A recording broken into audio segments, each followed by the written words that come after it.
ಕೇಸ್ನಲ್ಲಿ ಪ್ರಜ್ವಲ್ ರೇವಣ್ಣ ಲಾಕ್ ಆಗಿದ್ದಾರೆ. ಕಳೆದ 4 ದಿನಗಳಿಂದ ಎಸ್ಐಟಿ ಅಧಿಕಾರಿಗಳು ಡ್ರಿಲ್ ಮಾಡ್ತಾ ಇದ್ದಾರೆ. ಸತತ 4 ದಿನದಿಂದ ಎಸ್ಐಟಿ ಅಧಿಕಾರಿಗಳು ತನಿಖೆಯನ್ನು ನಡೆಸ್ತಾ ಇದ್ದಾರೆ. 3 ದಿನ ಪ್ರಜ್ವಲ್ ರೇವಣ್ಣ ಸೈಲೆಂಟ್ ಆಗಿದ್ದಾರೆ. ತಮ್ಮ ಮೊಂಡಾಟವನ್ನ ಮುಂದುವರಿಸಿದ್ದಾರೆ. ಪ್ರಜ್ವಲ್ ಬಂಧನದ ಬಗ್ಗೆ ಲೋಕ ಸ್ಪೀಕರ್ಗೆ ಮಾಹಿತಿ ಕೂಡ ರವಾನೆಯಾಗಿದೆ.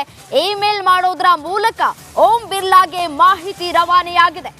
ರೆಸಿಡೆಂಟ್ ಕಮಿಷನರ್ ಕರ್ನಾಟಕ ಭವನ ದೆಹಲಿ ಮೂಲಕವೂ ಮಾಹಿತಿ ರವಾನಿಸಿದ್ದಾರೆ ಎಸ್ಐಟಿಯ ಅಧಿಕಾರಿಗಳು. ಎಸ್ಐಟಿಗೆ ತಲೆನೋವಾಗಿದೆ. ಪ್ರಜ್ವಲ್ ರೇವಣ್ಣ ಏನೇ ಪ್ರಶ್ನೆ ಕೇಳಿದ್ರು ಪ್ರಜ್ವಲ್ ಬಾಯ್ ಬಿಡ್ತಾ ಇಲ್ಲ. ವಿಡಿಯೋ ಇದ್ದ ಮೊಬೈಲ್ ಬಗ್ಗೆ ಪ್ರಜ್ವಲ್ ಬಾಯ್ ಬಿಡ್ತಾ ಇಲ್ಲ. ಮೊಬೈಲ್ ಕಳೆದು ಹೋಗಿದೆ ಅಂತ ಪ್ರಜ್ವಲ್ ಹೇಳಿಕೆಯನ್ನ ಕೊಡ್ತಾ ಇದ್ದಾರೆ. ಧ್ವನಿ ಪರೀಕ್ಷೆಗೆ ಎಸ್ಐಟಿ ಅಧಿಕಾರಿಗಳು ಮುಂದಾಗಿದ್ದಾರೆ. ವಾಯ್ಸ್ ಸ್ಯಾಂಪಲ್ ಕಲೆಕ್ಟ್ ಮಾಡಿ ಎಫ್ಎಸ್ಎಲ್ಗೆ ರವಾನೆ ಮಾಡುವ ಸಾಧ್ಯತೆಗಳು ಕೂಡ ಇರುವಂತದ್ದು. ಇದೇ ವಿಚಾರಕ್ಕೆ ಸಂಬಂಧಪಟ್ಟಂತೆ ಮತ್ತಷ್ಟು ಡೀಟೇಲ್ಸ್ ಕೊಡ್ತಾ ಹೋಗ್ತಾರೆ ನನ್ನ ಕಲೀಗ್ ಮಾದೇಶ್. ಸಿಐಡಿ ಆಫೀಸಿಂದ ನೇರ ಸಂಪರ್ಕದಲ್ಲಿದ್ದಾರೆ. ಎಸ್ಸೇನು ಮಾದೇಶ್, ಒಂದ್ ಕಡೆ ಪ್ರಜ್ವಲ್ ರೇವಣ್ಣ ಯಾವ ವಿಚಾರಕ್ಕೂ ಕೂಡ ಬಾಯಿ ಬಿಡ್ತಾ ಇಲ್ಲ. ಮೊಬೈಲ್ ಕಳೆದೋಗಿದೆ ಅನ್ನುವಂತಹ ಉಡಾಫೆ ಉತ್ತರವನ್ನ ಕೊಡ್ತಾ ಇದ್ದಾರೆ. ಈ ಒಂದು ಪ್ರಕರಣವನ್ನ ಯಾವ ರೀತಿಯಾಗಿ ಭೇದಿಸ್ತಾರೆ ಅಂತ ಪ್ರಶ್ನೆ ಒಂದ್ ಕಡೆ ಆದ್ರೆ, ಧ್ವನಿ ಮುದ್ರಕವನ್ನ ಒಂದ್ ಕಡೆ ರವಾನೆ ಮಾಡೋದಕ್ಕೆ ತಯಾರಿ ಕೂಡ ಆಗಿದೆ. ಎಫ್ಎಸ್ಎಲ್ಗೆ ಕಳುಹಿಸಿದಾರ, ಏನ್ ಕತೆ, ಡೀಟೇಲ್ಸ್ ಕೊಡ್ತಾ ಹೋಗೋದಾದ್ರೆ.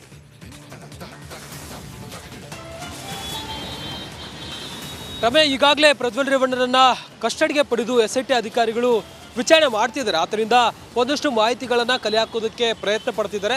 ಆದರೆ ಎಷ್ಟು ವಿಚಾರಣೆ ಮಾಡಿದ್ರು ಕೂಡ ಪ್ರಜ್ವಲ್ ರೇವಣ್ಣ ತಮ್ಮ ತಪ್ಪುಗಳನ್ನು ಒಪ್ಕೊಳ್ತಿಲ್ಲ. ಬದಲಾಗಿ ನಾನೇನು ತಪ್ಪು ಮಾಡಿಲ್ಲ, ಇದೊಂದು ರಾಜಕೀಯ ಷಡ್ಯಂತ್ರ ಅಂತಲೇ ಉತ್ತರ ಕೊಡ್ತಿದ್ದಾರೆ. ಹೀಗಾಗಿ ಅಧಿಕಾರಿಗಳು ಬೇರೆ ಬೇರೆ ಆಯಾಮಗಳಲ್ಲೂ ಕೂಡ ಟೆಕ್ನಿಕಲ್ ಎವಿಡೆನ್ಸ್ಗಳನ್ನು ಕಲೆಕ್ಟ್ ಮಾಡುವಂಥ ಹಂತದಲ್ಲಿ ಎಸ್ಐಟಿ ಅಧಿಕಾರಿಗಳು ಮುಂದಾಗಿದ್ದಾರೆ. ಈಗಾಗಲೇ ಒಂದಷ್ಟು ವಿಡಿಯೋಗಳು ಕೂಡ ಪತ್ತೆಯಾಗಿತ್ತು. ಪ್ರಜ್ವಲ್ ರೇವಣ್ಣದು ಎನ್ನಲಾದಂಥ ವಿಡಿಯೋಗಳನ್ನು ಕೂಡ ಈಗಾಗಲೇ ಸ್ಟೋರ್ ಮಾಡ್ಕೊಂಡಿದ್ದಾರೆ. ಅವೆಲ್ಲವೂ ನಡಿ ಈಗ ಶುರು ಮಾಡೋಣ. ಕೇಸರಿಯಿಂದ ಮನೋಲ್ಲಾಸ ಮನಸ್ಸು ಮತ್ತೇರಿ ಕುಣಿದಾಡಿದೆ ನೋಡು, ಮನಸ್ಸು ಮತ್ತೇರಿ ಕುಣಿದಾಡಿದೆ ನೋಡು. ಕ್ಷಣ ಕ್ಷಣವೂ ಆಚರಿಸಿ ಕೇಸರಿ ಹಬ್ಬ. ವಿಮಲ್ ಬಾಯಲ್ಲಿ ಹೇಳಿ ಕೇಸರಿ ಕೂಡ ಪರಿಶೀಲನೆ ಮಾಡಾಗಿದೆ. ಮಿರರ್ ಇಮೇಜಿಂಗ್ ಮಾಡಲಾಗಿದೆ. ಈಗ ಪ್ರಜ್ವಲ್ ರೇವಣ್ಣ ಅವರ ಧ್ವನಿ ಅದರಲ್ಲಿರೋದು ಯಾರದ್ದು ಅನ್ನೋದನ್ನ ಪತ್ತೆ ಹಚ್ಚೋಕೆ ಎಸ್ಐಟಿ ಅಧಿಕಾರಿಗಳು ಮುಂದಾಗಿದ್ದಾರೆ.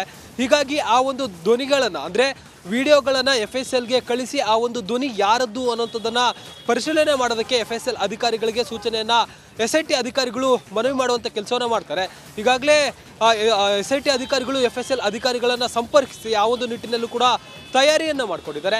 ಜೊತೆಗೆ ಲೋಕಸಭಾ ಸ್ಪೀಕರ್ಗೆ ಈ ಒಂದು ಮಾಹಿತಿಯನ್ನು ರವಾನೆ ಮಾಡಿದ್ದಾರೆ. ಅಂದರೆ ಲೋಕಸಭಾ ಸದ್ಯಕ್ಕೆ ಹಾಲಿ ಸಂಸದ ಆಗಿರೋದ್ರಿಂದ ಪ್ರಜ್ವಲ್ ರೇವಣ್ಣ ಲೋಕಸಭಾ ಸ್ಪೀಕರ್ಗೆ ಈ ಒಂದು ಮಾಹಿತಿಯನ್ನು ರವಾನೆ ಮಾಡಲಾಗಿದೆ. ಜೊತೆಗೆ ಪ್ರಜ್ವಲ್ ರೇವಣ್ಣ ಅವರ ತಂದೆಗೂ ಕೂಡ ಬಂಧನದ ಬಗ್ಗೆ ಅಫಿಷಿಯಲ್ ಆಗಿ ಮಾಹಿತಿ ನೀಡುವಂಥ ಕೆಲಸವನ್ನು ಎಸ್ಐಟಿ ಅಧಿಕಾರಿಗಳು ಮಾಡಿದ್ದಾರೆ. ಜೊತೆಗೆ ಲೋಕಸಭಾ ಸ್ಪೀಕರ್ಗೆ ಒಂದಷ್ಟು ಅಂಶಗಳನ್ನು ಕೂಡ ಉಲ್ಲೇಖ ಮಾಡುವಂಥ ಕೆಲಸ ಮಾಡಿದ್ದಾರೆ. ಯಾಕೆ ಈ ಒಂದು ಆರೋಪಿಯನ್ನು ಬಂಧನ ಮಾಡಲಾಗಿದೆ, ಮುಂದೆ ತನಿಖೆ ಯಾವ ರೀತಿ ಇರುತ್ತೆ, ಏನೆಲ್ಲ ತನಿಖೆಗಳು ಬಾಕಿ ಇದೆ ಅನ್ನೋಂತೇಳಿ ಒಂದು 11 ಅಂಶಗಳನ್ನು ಅಲ್ಲಿ ಉಲ್ಲೇಖ ಮಾಡುವಂಥ ಕೆಲಸವನ್ನು ಎಸ್ಐಟಿ ಅಧಿಕಾರಿಗಳು ಮಾಡಿದ್ದಾರೆ. ಈಗಾಗಲೇ ಇವರ ವಿರುದ್ಧ ಸಾಕಷ್ಟು ಆರೋಪಗಳು ಕೇಳಿಬಂದಿತ್ತು. ಈತ ಬೇರೆ ಬೇರೆ ಸಂತ್ರಸ್ತೆಯರಿಗೂ ಕೂಡ ಲೈಂಗಿಕ ದೌರ್ಜನ್ಯ ಮಾಡಿರುವಂಥ ಸಂಶಯ ಇದೆ. ಹೀಗಾಗಿ ಆ ಒಂದು ನಿಟ್ಟಿನಲ್ಲೂ ಕೂಡ ನಾವು ತನಿಖೆಯನ್ನು ನಡೆಸಬೇಕಂತೇಳಿ ಒಂದು ಅಂಶವನ್ನು ಉಲ್ಲೇಖ ಮಾಡುವಂಥ ಕೆಲಸವನ್ನು ಮಾಡಿದ್ದಾರೆ. ಒಂದಷ್ಟು ವಿಡಿಯೋಗಳನ್ನು ರೆಕಾರ್ಡ್ ಮಾಡ್ಕೊಂಡಿದ್ದಾರೆ. ಜೊತೆಗೆ ರೆಕಾರ್ಡ್ ಮಾಡ್ಕೊಳ್ಳೋದರಿಗೂ ಕೂಡ ಬೇರೆ ಬೇರೆ ಸಂತ್ರಸ್ತೆಯರಿಗೂ ಕೂಡ ಈತ ಲೈಂಗಿಕ ದೌರ್ಜನ್ಯವನ್ನು ಎಸಗಿರುವಂಥ ಸಾಧ್ಯತೆ ಇದೆ. ಹೀಗಾಗಿ ಆ ಒಂದು ನಿಟ್ಟಿನಲ್ಲೂ ಕೂಡ ತನಿಖೆಯನ್ನು ನಡೆಸಬೇಕಂತೇಳಿ ಎಸ್ಐಟಿ ಅಧಿಕಾರಿಗಳು ಮನವಿ ಮಾಡಿದ್ದಾರೆ. ಜೊತೆಗೆ ಸಂತ್ರಸ್ತೆಯರನ್ನ ಈತ ಹೇಗೆ ಕಾಂಟ್ಯಾಕ್ಟ್ ಮಾಡ್ತಿದ್ದ, ಅವ್ರಿಗೂ ಇವ್ರಿಗೂ ಕೂಡ ಹೇಗೆ ಪರಿಚಯ ಆಗಿತ್ತು ಅನ್ನೋದನ್ನ ಪಡೆದುಕೊಳ್ಳೋದಕ್ಕೆ, ಆತನಿಂದ ಮಾಹಿತಿ ಪಡೆದುಕೊಳ್ಳೋದಕ್ಕೆ ಹೆಚ್ಚಿನ ವಿಚಾರಣೆ ಮಾಡಬೇಕು. ಜೊತೆಗೆ ಒಂದಷ್ಟು ಸಾಕ್ಷ್ಯಗಳು, ಡಿಜಿಟಲ್ ಎವಿಡೆನ್ಸ್ಗಳಂತ ಏನು ಕರಿತೀವಿ, ಆ ಒಂದು ಡಿಜಿಟಲ್ ಎವಿಡೆನ್ಸ್ಗಳನ್ನ ಕಲೆ ಹಾಕೋದಕ್ಕೆ ಸದ್ಯಕ್ಕೆ ಎಸ್ಐಟಿ ಮುಂದಾಗಿದೆ. ರಮ್ಯಾ. ರೈಟ್ ಮಾದೇಶ್, ಧನ್ಯವಾದ ತಮ್ಮೆಲ್ಲ ಮಾಹಿತಿಗೆ. ದೇಶದ ಅತಿ ದೊಡ್ಡ ನೆಟ್ವರ್ಕ್ ನಿಂದ ಮೆಗಾ ಕವರೇಜ್. ದೇಶದ ಮತದಾರನ ಆದೇಶ ಎನ್ಡಿಎಗ ಇಂಡಿ ಒಕ್ಕೂಟಕ್ಕ.